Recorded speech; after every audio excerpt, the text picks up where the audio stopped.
Hi everybody, Dr. Bryton here for Tooth Tip Tuesday, and today, just like we've done actually a couple times this year, we're going to revisit some topics that we've discussed in the past.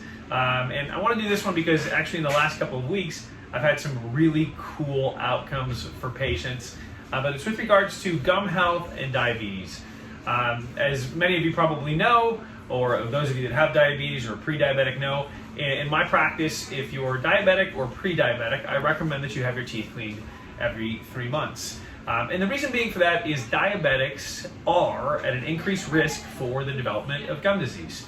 Ultimately, it's a challenge for them with regards to their immune system to defend the effects of the bacteria that cause gum disease, which again are native to everybody's mouth. And so we see that patients that have diabetes are more likely to develop gum disease. But in particular, we also see that if you have gum disease or gingivitis, we know that your ability to control your blood glucose or your A1Cs is much more difficult. It's a harder task for you to accomplish, which is why I'm talking about this today. In the last couple of weeks, we've had multiple patients, at least 2 off the top of my head, that have mentioned to us that with this protocol, getting their teeth cleaned every 3 months, they've actually seen and recorded their A1C levels drop.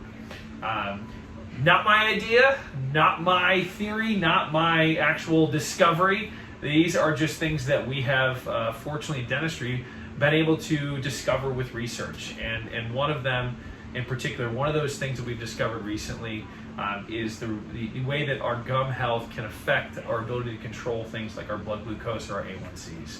And so for those of you out there who are pre-diabetic or who are diabetic, please make sure that you're talking to us about that. We like to find that in your health history and discuss it with you. And like I said, make that recommendation to get your teeth cleaned every 3 months. As a reminder, the reason we do that is those bacteria that make it hard for you to control your blood glucose, which again are native to everybody's mouth, they reproduce or repopulate every 90 to 120 days, so 3 to 4 months.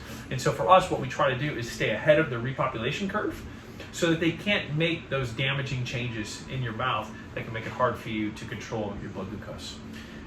With that too, a little bit of a sidestep, but the same sort of concept, had some patients recently dealing with things like prostate cancer and PSA numbers that have also discovered the same sort of outcome. With the control of their gums and making healthy gums, we don't have gingivitis, we don't have active gum disease, they've seen their PSA numbers drop as well.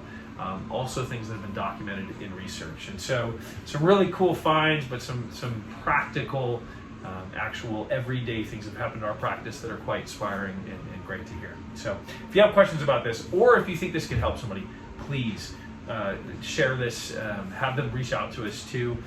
One of our patients in particular mentioned that ultimately their specialist who helps them with their everyday control of diabetes has been talking to them about this, which is just great to hear. But that's news that needs to be spread. So hope you have some sort of help with this, or hope this is beneficial to you.